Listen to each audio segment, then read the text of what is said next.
මේක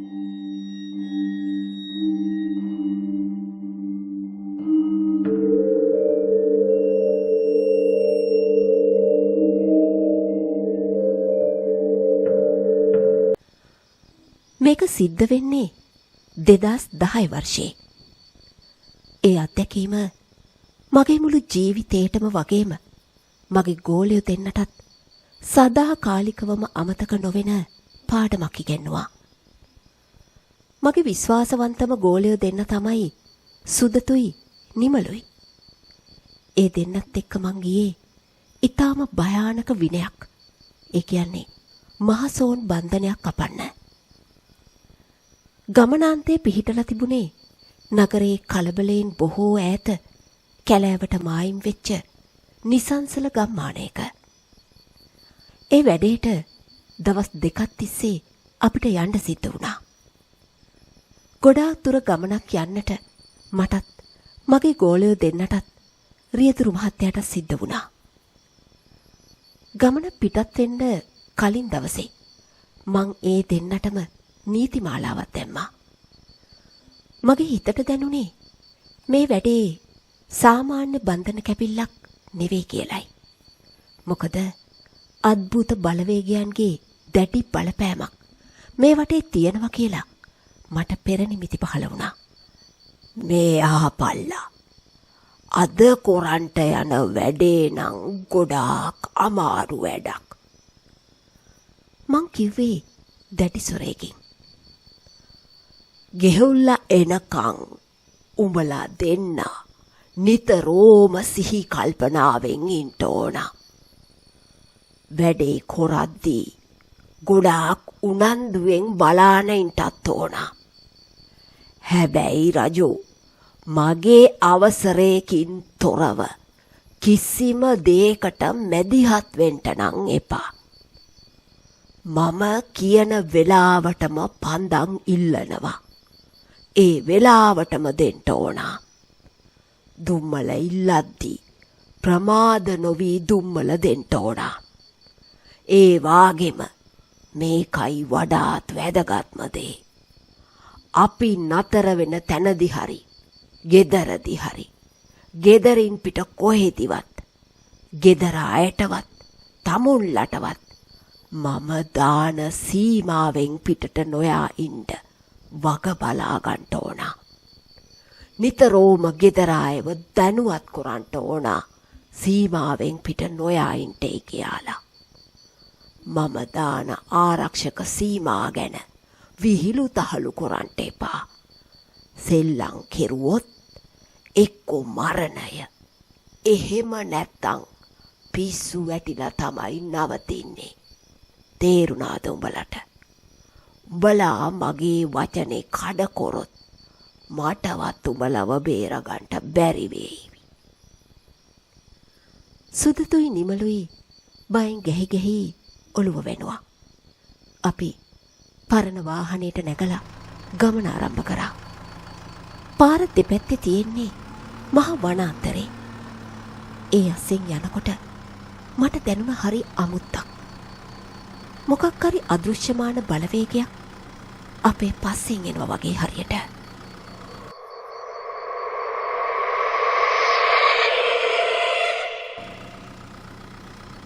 ගෝලියෝ දෙන්නටත් මටත් අපේ රියදුරු මහත්තයාටත් ගොඩාක් දුර ආපු නිසා තද මහන්සියක් දැනෙන්න ගත්තා.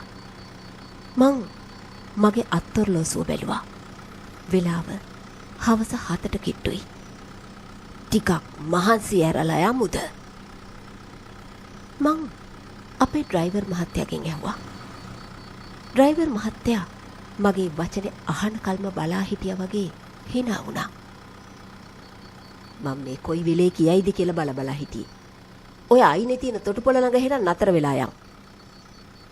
එයා කිව්වා. ඒ වචන ටික ඇසුණු ගමන් මගේ හිතට දැනුනේ පුදුම අප්‍රසන්න බවක්. ඇත්තටම මගේ හිතට නම් තැන ටිකක් ඇල්ලුවේ නෑ. වාහනෙන් බැහැලා ටිකක් වටපිට බැලුවා. මුළු පරිසරයම අමුතු අඳුරකින් වෙලිලා තිබ්බා. පහලින් ගඟ සද්ද නැතුව ගලාගෙන යනවා. ඒක ගලාගෙන යන්නේ හරියට මලකඳක් රහසින් ඇදගෙන යනවා වගේ. හොඳා. මෙතන ඉඳලා යමුකෝ එහෙනම්. මං ඒකට එකඟ වුණේ ගෝලයන්ගේ වෙහෙස දැකලා. ගෝලයෝ දෙන්නා වාහනෙන් බැහැලා හුරු පුරුදුයි වගේ එහෙ මෙහෙ යනකොට මට ඇති වුණේ තද කේන්තියක්. තොපි දෙන්නටම මම කියවුවා කොහෙවත් යන්න එපා. මේ හරියේ ඉඳ කියලා. මගේ දැඩි හඬින් උන් දෙන්නම ගැස්සිලා ගියා. හරි කපු මහත්තයෝ.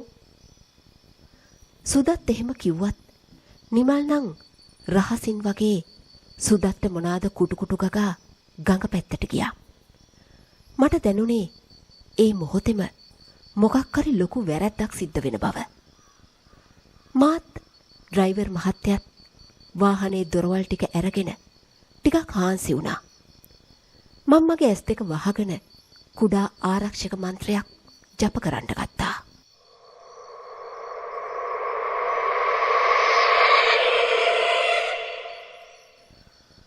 පැය භාගයකට කිට්ටු කාලයක් මට හොඳටම නිින්ද ගියා. අනේ කපු මහත්තයෝ ඉක්මනට එන්නකෝ. හදිසියෙම මගේ නිින්ද කැඩිලා ගියේ ඈතින් දෝංකාර දුන්න ඒ සද්දෙට. එකපාරටම මට දැනුනේ මාව සිහි විකල් වෙලා වගේ. මං ගැස්සිලා නැගිට්ටා. වටපිටාවම අන්ධකාරයි. යාන්තම් හඳ එළිය වැටුණු නිසා පොඩි ආලෝකයක් තිබ්බා. ඒත් ඒක එළියට බහින්න තරම් ප්‍රමාණවත් නෑ. මං හනිකට ශාන්ති කර්මයට ලෑස්ති කරගත්තු පන්දමක් පත්තු කරගත්තා. ඩ්‍රයිවර් මහත්තයත් මාත් කෑ ගහිල්ල ඇහිච්ච පැත්තට වේගෙන් දුවගෙන ගියා.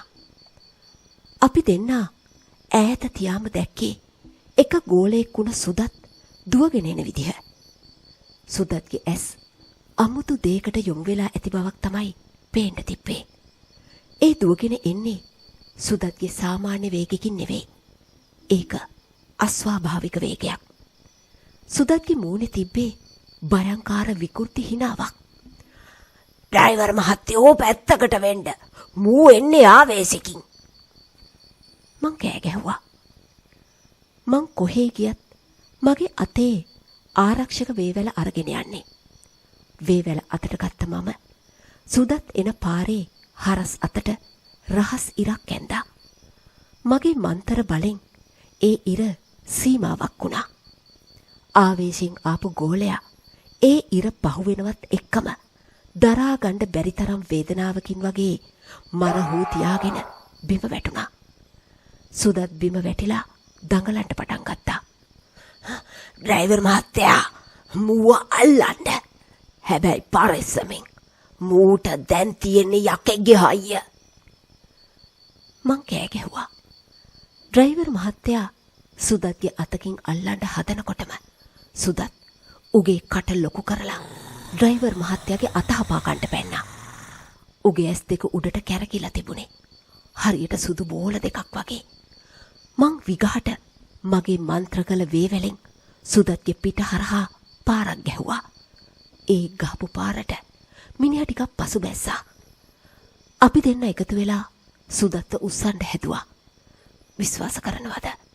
සාමාන්‍යයෙන් කිලෝ 60ක් විතර බර සුදත් ඒ වෙලාවේ කිලෝ 500ක් විතර බරයි. හරියට ලොකු කළු ගලක් උස්සනවා වගේ. ඒක තමයි අමනුෂ්‍ය දිෂ්ටියක් වැහුණාම මිනිහෙක් ආම්බාම් කරන්න එච්චර අමාරු. හප්පා ගුරුනාන්සේ මූ මේ තරම් බර උනේ කොහොමද අප්පා? ඩ්‍රයිවර් මහත්තයා හොඳටම බය වෙලා දාඩිය දාගෙන ඇහුවා. ඩ්‍රයිවර් මහත්තයෝ මූව උස්සන්නේ නැතුව ඇදගෙන යමු. මං මැතුරුමක් කරපු නිසා මූට දැම්ම නැගිටින්න බෑ. මං එහෙම කිව්වා. අපි දෙන්නා සුදත්ගේ කකුල් දෙකෙන් ඇදගෙන වාහනේ ගාවට ගියා. සුදත් පාර දිගේ ඇදීගෙන එනකොට ඌ නියපොතු වලින් පොළව හාරන්න හැදුවා. ඇඟිලි තුඩු තුවාල වෙලා ලේනවා. මටත් ඒව වාවන්නේ. ඒත් වෙන කරන්න දෙයක්වත් නැහැ. වාහනේ දොර ඇරලා අපි දෙන්න මුළු හයියම දාලා සුදත්ව ඇතුළට තල්ලු කරා. ඌ වාහනේ සීට් එක උඩට වැටුණ ගමන්ම ඌට වැහිලා හිටපු ඒ භයානක ආත්මය ඩ්‍රයිවර් මහත්තයාගේ මූණට පැනලා මහා හයියෙන් hina වුණා. මම ඉක්මනටම මගේ ආම්පන්න මල්ලේ තිබ්බ ජප කරපු ආරක්ෂක තෙල් බෝතලෙන් බින්දුවක් අරන් සුදත්ගේ නළලේ තැවරුවා. ඒත් එක්කම ඌ ගැස්සිලා ගිහින් නිහඬ වුණා. ඩ්‍රයිවර් මහත්තයෝ මූව මෙතන දාලා දොරවල් වහන්න. මම යන්න ඕන අනිත් එකාට මොනවා වෙලාද දන්නේ. මේ නූල දුරේ ගැට ගහන්න. එතකොට ඕක එළියට එන්නේ නැහැ.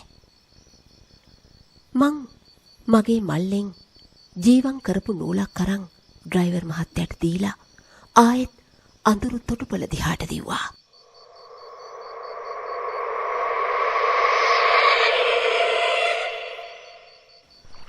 මම දැන් ගම් ඉවුර දිගේ පහළට දුවනවා.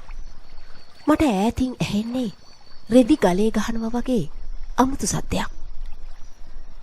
මේ වෙලාවේ කවුද රෙදි හොදන්නේ? අනික දැන් රැයටත් බහුවෙලා. මේ කරුවලේ මගේ හිතේ සැකයක් ඇති වුණා. එක පාරටම නහය කඩාගෙන යන රුක්කත්තන මල් සුවඳක් ආවා. ඒ සුවඳ හරිම මිහිරි. ඒත් ඒකේ ඇතුලේ තිබුණේ පිරිමින්ගේ සිහිය විකල් කරන මහා මෝහන බලයක්. හිතේ දෙගිඩියාවෙන් මං තව ටිකක් ඉස්සරහට ආවා.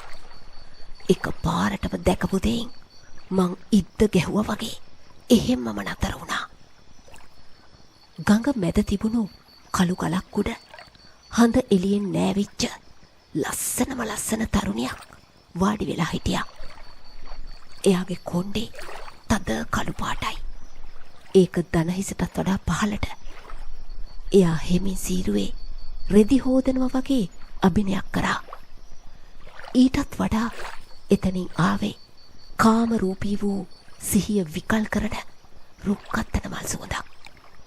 ඒ සුවඳ හින්දා මගේ සැකය විශ්වාසයක් බවට පත් වුණා. මේක මායාවක්. කීයටවත් මෙච්චර ලස්සන ගෑණියෙක් තනි පංගලමේ මේ ගොම්මනේ ගඟට බහින්නේ. මගේ සිහිය විකල් වුණා වගේ. මං හනික වටපිට බැලුවේ නිමල් කොයිද කියලා. නිමල් හිටියේ ගඟ අයිනේ. හරියට පණ නැති රූකඩයක් වගේ. ඌ මෝහනේ වෙලා ඒ ගෑණි දිහා බලාගෙන වතුරට බහින්න හදනවා. අර අමනුස්ස ගෑණි නිමල් දිහා බලා මුකුළු පානවා. තවත් බලන් ඉන්න බෑ. මුගේ ජීවිතේ අනතුරේ. නිමල් එපා ඔහොම නැවතියන්.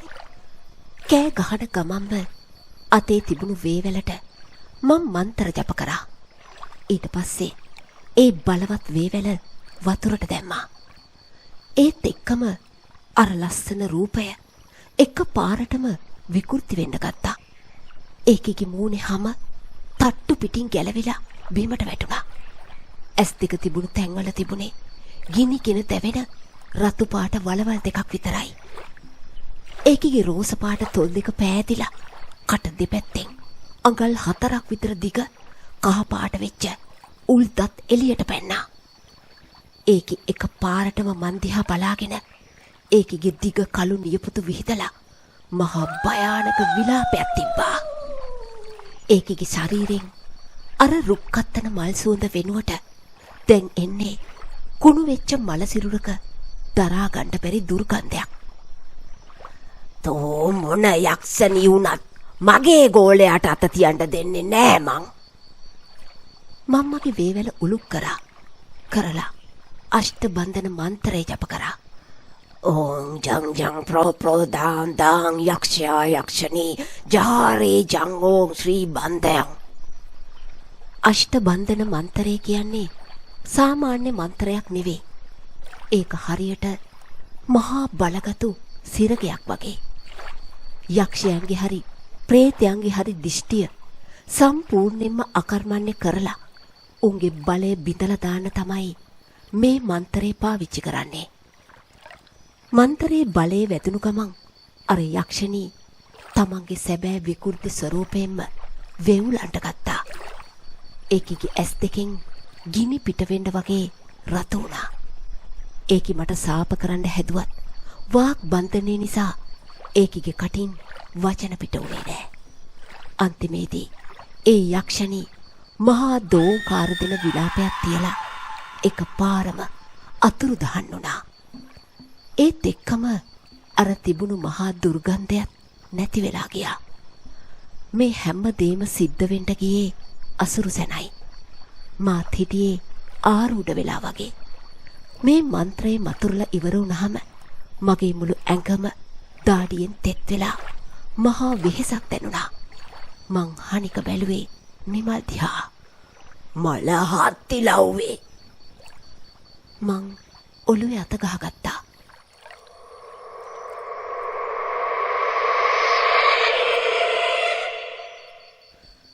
අනිත් ගෝලයා විච්ච නිමල් හිටියේ ඊට ටිකක් ඈතින් ගම් ඉවුරේ මුණින් අතට වැටිලා.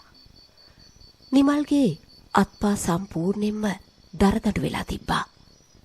ඒ සීතල ගලක් වගේ ශරීරේ දැක්කට පස්සේ මට තවත් ප්‍රමාද වෙන්න බැරි බව තේරුම් ගියා. ඉක්මනින්ම ඒකව උස්සගෙන කරට අරන් වාහනේ ළඟට ආවේ ඇසිපිය ගහන වේගෙන්. ඩ්‍රයිවර් මහත්තයා සුදට්ට සිහිය එලව ගන්න උත්සාහ කරමින් සිටියා. මං නිමල්වත් වාහනේ සීට් එකක් උඩ හාන්සි කෙරෙව්වා. දැන් ගෝලයෝ දෙන්නම සීට් උඩ දපලා. මගේ යකදුරු මල්ලෙන් වතුර ටිකක් අරගෙන ඒකට බලවත් මන්තරයක් ජප කරන්න ගත්තා. ඕම් ප්‍රාණ බන්ධ ජීව බන්ධ සර්ව ශක්ති ප්‍රාණ ඒ ස්වාහා මලගිය පරාණය පණ පිහිටුවා දස අවතාර බලයෙන් නැගිටුවා ස්වාහා. ඊට පස්සේ ඒ මන්ත්‍ර ජලයෙන් දෙන්නගෙම ඇඟට ඉහලා තොල් තෙමුවා. මිනිත්තු කීපයක් ගියාට පස්සේ දෙන්නම යන්තම් සිහිය එලව ගත්තා. භූත බලපෑම ඊටාම දරුණුයි. මට දැනුනේ එතන තවත් ඉන්න එක අපේ ඇඟට හොඳ නෑ කියලා. ඩ්‍රයිවර් මහත්තයෝ ඉක්මනින් යමු. අපිට පරක්කු වෙනවා.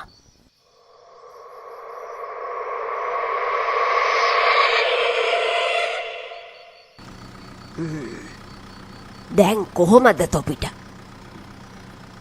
වාහනේ වේගෙන් ගමන් කරනකොට මං හැරිලා ගෝලයෝ දෙන්නගෙන් ඇහුවා. හොඳයි කපු මහත්තයෝ. ඒත් මොකද්ද ඒ සිද්ධ වුනේ? නිමල්ගේ බය තාම ගිහිල්ලා නෑ. සිද්ධ වුනේ නෙවෙයි. තොපි සිද්ධ කරගත්තා. මොන එහෙකටද තොපි දෙන්න ගඟේ පල්ලෙහාට ගියේ මම අච්චර අවවාද කරලා තියෙති. මං ඇහුවේ ටිකක් සැර කරලා වගේ. අපි දෙන්න ගියා කපු මහත්තයෝ පොඩි ශරීර අවශ්‍යතාවයකට. ඒ පාර එතනින් ලස්සන කෙල්ලෙක් ගියා ගඟේ පල්ලෙහාට. ඒ රූපේ දැක්කහම මගේ සිහිය විකල් වුණා වගේ. මං නිමල්ට කිව්වා පොඩි ලයින් පාරක් දාමු බං කියලා. සුදත් ගොත ගහ එහෙම කිව්වා. මං කිව්වා එපා බං යමන් කියලා. කපු මහත්තයා තරහ වෙයි කියලා. ඒත් කපු මහත්තයෝ සුදත් ඇහුවේ නෑ. ඌ ආයෙත් පොඩ්ඩක් වරෙන් බං කිව්වා. මාත් ඉතින් කපු මහත්තයා දැම්ම යන්නේ ගන්න නෑ කියලා හිතලා ඌත් එක්ක ඒ කෙල්ල ඉන්න හරියට ගියා. සුදත තමයි ඉස්සරහින් ගියේ. එතනින් එහාට මට මොකවත් සිහියට එන්නේ නෑ කපු මහත්තයෝ. නිමල් කතාවට බාධා කරලා මැදින් පැනලා එහෙම කිව්වා.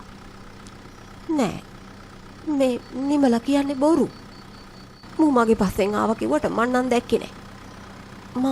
මම මත් වෙලා වාගේ ඒකේ නාතින් ගම් ඉවුරේ ඉඳන් එක එකව කිව්වා.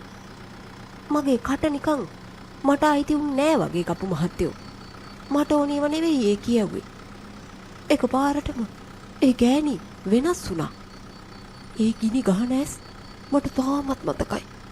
මං දැක්කා ඒකි දිව එළියට දාගෙන ඇස් එළියට පැනපු විකෘති විදියට මගේ ළඟට ආවා. එතනින් එහාට මට මොකවත් කපු මහත්තයෝ මතකයක් නෑ. සුදත් තාම වෙවුලනවා. මට සිද්ධ වුණු දේ හිතා ගන්න පුළුවන්. ඒ කාම රූපේ දැකලා උඹලා දෙන්නම මන් දාපු සීමාවල් පැන්නා. මගේ උපදෙස් කඩකොලා. මං අද නොහිටියා නම් ඒ යක්ෂ ගෑණි උඹලගේ මල කඳන් දෙක තමයි ගඟට දාන්නේ. උඹලා බේරුනේ නූලෙන්. හෙට මේ වැඩේ කරලා යමුකෝ. ආයිත් මේ වාගේ මෝඩ වැඩ කරන්න එපා. නැතිනම් ඊළඟ වතාවේ මම උදව් කරන්නේ නෑ තොපිට. මම දැඩි ලෙස ගෝලියෝ දෙන්නට අවවාද කරා.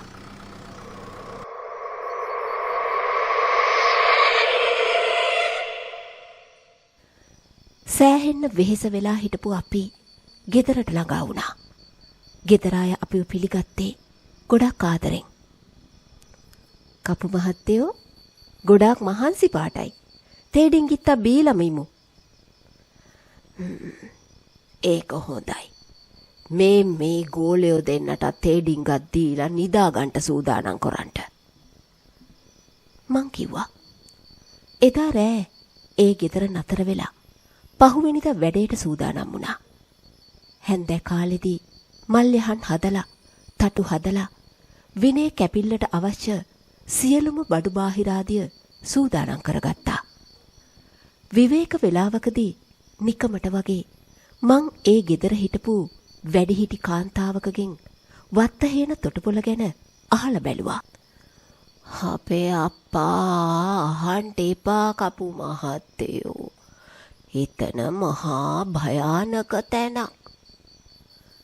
ඒ වැඩිහිටි කාන්තාව කතා කරන්න ගත්තෙත් බයෙන් වගේ. ගාමන්ට යන කෙල්ලෙක් ඔය තොටුපළට හැමදාම ගෙහුන් තියෙනවා වැඩ ඇරිලා ඇවිත් නාන්ට. දවසක් රාත්‍රියේ ඕක ඔය ගමේ කොල්ලෝ ටිකක් බලන් ඉඳලා ඔය කෙල්ලට හදි කොරලා ගගේ ඔබලා මරලා. එහෙම තමා ආරංචිය ආවේ. ඒ වැඩේට හවුල් වෙච්චි කොල්ලෝ 3 දෙනෙක් ඉඳලා තියෙනවා කපු මහත්තයෝ. හැබැයි අද වෙනකොට ඒ 3 දෙනාම මේ ලෝකේ නෑ.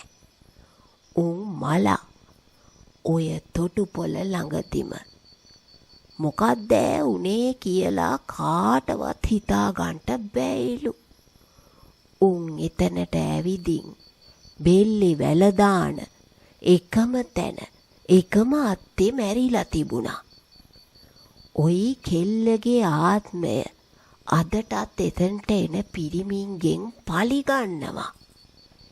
ඉස්සර ඔතන නාන තොටුපළක් වුණාට ඔයි සිද්ධියෙන් පස්සේ කපු මහත්තයෝ බලු බල්ලෙක් යන්නේ ආවේලාවේ ඔය පැත්ත පලාතේ. එහෙම දෙයක්ද? එතනින් එහාට මම කිසි දෙයක් කතා කරේ නෑ. මගේ ගෝලයන්ට පහර දුන්නේ අර අසරණ ගෑනු දරුවගේ ක්‍රෝධයෙන් පිරුණු යක්ෂාත්මේ බව මට තහවුරු වුණා.